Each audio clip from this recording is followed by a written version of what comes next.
പേര് അവസന. ഞാൻ മലപ്പുറം ജില്ലയിലെ മഞ്ചേരിയിൽ നിന്ന് വരുന്ന. ഞാൻ ഉണ്ടാക്കാൻ പോകുന്ന ഡിഷ് ചക്ക ഞണ്ട് ബിരിയാണിയാണ്. ഇത് നമുക്ക് പാൻ അടുപ്പത്ത് വെക്കാം. ഞാൻ കുക്കറിലാണ് ചെയ്യുന്നത്. ഇതായിട്ട് ഇതിലേക്ക് 2 ടീസ്പൂൺ ഓയിൽ ഒഴിക്കുക. അതുപോലെ കുറച്ച് ഗീയും. ചൂടായി വരുമ്പോൾ ഇതിലേക്ക് നമുക്ക് പൊരിച്ചെടുക്കാനുള്ള സവാള ഇട്ട് കൊടുക്കാം. ഇനി നമുക്ക് ഇതിലേക്ക് കുറച്ച് അണ്ടിപ്പരിപ്പ് ഇട്ട് കൊടുക്കാം. ഇതായിട്ടുണ്ട്. നമുക്കിത് ഇതിൽ നിന്ന് കോരി മാറ്റാം. ഈ പാനിലോട്ട് തന്നെ കുറച്ച് ഓയിലും ഗീയും കൂടെ ആഡ് ചെയ്തിട്ട് ഇത് കഴുകി ഊറ്റി വെച്ച റൈസാണ്. അത് നമുക്കൊന്ന് ഈ നെയ്യിലൊന്ന് വറുത്തെടുക്കാം. ഇതിൽ വെള്ളമൊക്കെ ഒന്ന് നന്നായിട്ട് വറ്റി വന്നിട്ട് നമുക്കിതിലേക്ക് പാകത്തിന് വെള്ളം ഒഴിക്കാം. ഇതൊന്ന് മാറ്റി വെച്ചിട്ട് നമുക്ക് വെള്ളം ഒന്ന് തിളപ്പിക്കാൻ വെക്കാം. ഞാനിത് ഈ കപ്പിൽ 3 കപ്പ് റൈസാണ് എടുത്തത്. അതിലേക്ക് ഒരു 4.5 കപ്പ് വെള്ളമാണ് ഒഴിക്കുന്നത്. 4.5 കപ്പ് വെള്ളമാണ് ഒഴിച്ചിട്ടുള്ളത്.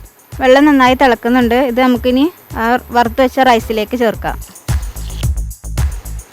ഇനി ഇതിലോട്ട് നമുക്ക് സ്പൈസസ് ചേർക്കാം. ചെറിയ 2 കഷ്ണം കറാമ്പട്ട, 4-5 കറാമ്പൂ, പിന്നെ ആവശ്യത്തിന് ഉപ്പ് ചേർക്കുക. അത് നന്നായി തിളച്ച് വരുന്നുണ്ട്. അതിലേക്ക് ഈ തെക്കോല എന്ന് പറഞ്ഞ ഈ ലീഫുണ്ട്.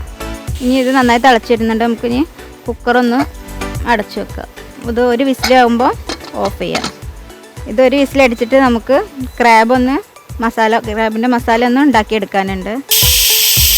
ഇനി നമുക്കൊരു കടായി അടുപ്പത്ത് വെക്കുക. ചൂടായി വരുമ്പോൾ ഇതിലേക്ക് 3 ടീസ്പൂണ് ഓയിൽ ഒഴിക്കുക.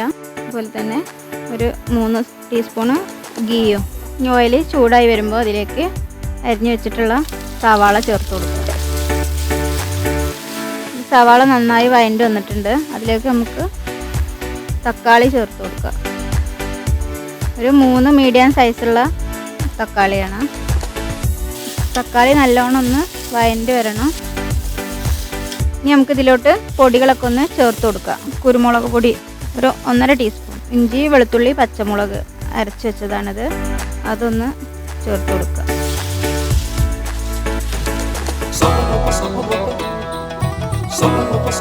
Okay, Hasana from Malappuram. അടിപൊളി. ഹാസനയുടെ കണ്ണ് കണ്ടോ? കുറച്ചൊരു ബ്രൗൺ ആണ് അല്ലേ? അതെ, അടിപൊളി. ഇതിപ്പോൾ ചക്കയും ക്രാബും വേറാണല്ലോ. Okay, combination. ഇത് സാധാരണ ചെയ്തിട്ടുള്ളതാണോ വീട്ടിൽ? ചെയ്യാറുണ്ടോ അങ്ങനെ? ചെയ്തിട്ടുണ്ട്, ചെയ്ത് നോക്കിയിട്ടുണ്ട്. ഇവിടെ ചെയ്യാൻ വേണ്ടിയിട്ടൊന്ന് ഇതിനു വേണ്ടി ഒന്ന് എക്സ്പെരിമെന്റ് ചെയ്തിട്ടാണ് ചെയ്തത്. ഓ, വെരി ഗുഡ്. ആൻഡ് റൈസ് എന്താണ്? കൈമ റൈസ്. മസാല സെറ്റായി. ഇത് അതിലേക്ക് ചേർക്കാനുണ്ട്. എല്ലാം കൂടെ ചേർക്കണം. കാര്യങ്ങളൊക്കെ റെഡിയാണ്. തേങ്ങാപ്പാലിലാണ് വേവിക്കുന്നത് ക്രാബ്. ഓ, ക്രാബ് വേവിക്കാൻ പോണേ. ഓക്കെ. എന്നിട്ട് ആ സ്റ്റോക്ക് യൂസ് ചെയ്യോ? ആ സ്റ്റോക്കിൽ നിന്ന് കുറച്ച് വെള്ളം മാറ്റി വെച്ചിട്ട് റൈസ് ദമ്മിടുമ്പോൾ അതിൽ റൈസ് ഞാൻ വേവിച്ചിട്ടുണ്ട്. എന്നിട്ട് ഇനി ദമ്മിടുമ്പോൾ ഇതന്നെ ആ പ്രോസസ്. ഓക്കെ. അപ്പോൾ വീട്ടിലാരൊക്കെയല്ലേ? വീട്ടിൽ ഉമ്മ, അപ്പ, പിന്നെ ഹസ്ബൻഡ്, 3 മക്കളുണ്ട്. 3 മക്കൾ. ഓക്കെ. അവരൊക്കെ എന്ത് പ്രായം? അവർ ഒരാൾ 10 വയസ്സ്, ഒരാൾക്ക് 7 വയസ്സ്. ചെറിയ മോള് ഞാൻ കൊണ്ടുവന്നിട്ടുണ്ട്. 1.5 വയസ്സ്. അവർ റൂമിലാണ്. ശരി. ഓക്കെ. ബേക്കറോ? ഹോം ബേക്കറാണ്. എത്ര നാളായി? ഒരു 4-5 വർഷം. ഇഷ്ടംപോലെ ഓർഡേഴ്സ് കിട്ടാറുണ്ടോ? കേക്ക്, ഹാമ്പേഴ്സ് ഒക്കെ ചെയ്യുന്നുണ്ട്. സ്നാക്സുകളൊക്കെ. Very good. കൊള്ളാം. എന്നാൽ ആ പാഷൻ മനസ്സിലായല്ലോ. 1.5 വയസ്സുള്ള മോളുമായിട്ടാണ് വന്നിരിക്കുന്നത്. ഓക്കെ, അപ്പം നടക്കട്ടെ. ഓക്കെ. ഇതിൽ നമ്മൾ തൈരും ചെറുനാരങ്ങ നീരും ചേർത്തിട്ടുണ്ട്. ഇതൊന്ന് നന്നായി വഴറ്റിയെടുക്കുക. ഇതിൽ ഇനി കുറച്ച് മല്ലിയില, പുതിനയില ഒന്ന് ചേർത്ത് കൊടുക്കുക. ഇനി ഇതിലോട്ട് നമ്മുടെ മെയിൻ ഇൻഗ്രീഡിയൻ്റായ ക്രാബ് ചേർത്ത് കൊടുക്കുക. ഒരു മീഡിയം സൈസ് വലിപ്പമുള്ള ക്രാബാണ് എടുത്തിട്ടുള്ളത്. ഇനി ഇതിലോട്ട് നമുക്ക് ചക്ക ചേർത്ത് കൊടുക്കാം. ചെറിയ സൈസ് ചക്കയാണ് നമ്മൾ ഇതിൽ ചേർത്ത് കൊടുത്തിട്ടുള്ളത്. അത് ചെറുതായിട്ട് സ്ക്വയർ പീസായിട്ട് കട്ട് ചെയ്തിട്ട് ഇതിൽ ചേർത്ത് കൊടുക്കുക. ഇതിലോട്ടൊരു കുറച്ച് വെള്ളം ഒഴിച്ച് കൊടുക്കുക. ഇതൊന്ന് അടച്ച് വെക്കാം.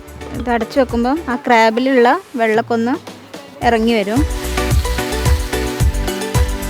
ഇതൊരു ഹാഫ് കുക്കാവുമ്പോൾ നമുക്ക് ഇതിലേക്ക് നല്ല കട്ടിയുള്ള തേങ്ങാപ്പാൽ ചേർത്ത് കൊടുക്കാനുണ്ട്. ഇനി നമുക്കിതിലോട്ട് നല്ല കട്ടിയുള്ള തേങ്ങാപ്പാൽ ഒഴിച്ചു കൊടുക്കുക. ഇനി തേങ്ങാപ്പാലിലൊന്ന് കിടന്നിട്ടൊരു 5 മിനിറ്റ് ക്രാബ് ഒന്നുകൂടെ ഒന്ന് കുക്കാവട്ടെ. എന്നിട്ട് ഇതിൽ നിന്ന് ഒരു 2 കയ്യിൽ ഇതിൻ്റെ സ്റ്റോക്കൊന്ന് മാറ്റി വെക്കണം. നമുക്ക് ദം ചെയ്യുമ്പോൾ അതിൻ്റെ ഇടയിൽ ഒഴിച്ചു കൊടുക്കാൻ. ഇതിൻ്റെ മുകളിൽ കുറച്ച് മല്ലിയില ഇടുക, അതുപോലെ കുറച്ച് ഗരം മസാലയും. ഇനി നമുക്ക് ഇതിൻ്റെ മുകളിൽ റൈസ് ഒന്ന് ദം ചെയ്തെടുക്കാം. അതുപോലെ നമ്മൾ പൊരിച്ച് വെച്ച ഉള്ളി, നമ്മൾ എടുത്ത് വെച്ച ക്രാബിൻ്റെ സ്റ്റോക്കും. യെസ്, ഇവിടെ ദമ്മിങ് സ്റ്റേജിലേക്ക് എത്തി. ബാക്കി എല്ലാം സെറ്റ് അല്ലേ? ഓക്കെ, ലെയർ ആയിട്ട് എടുക്കുന്നു. ആ, സ്റ്റോക്ക് ഇടയ്ക്ക് ഒഴിക്കുന്നു.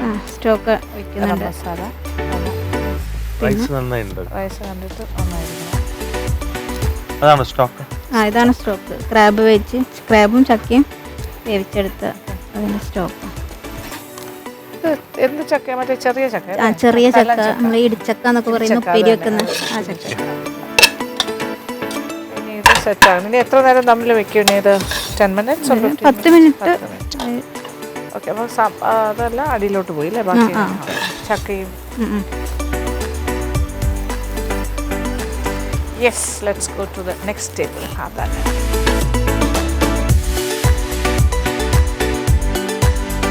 ഇനി നമുക്കൊരു 10 മിനിറ്റ് ദം ചെയ്തെടുക്കാം. അപ്പോൾ നമ്മുടെ ചക്ക ഞണ്ട് ബിരിയാണി റെഡി ആയിട്ടുണ്ട്. അപ്പോൾ നമുക്കത് സെർവ് ചെയ്യാം.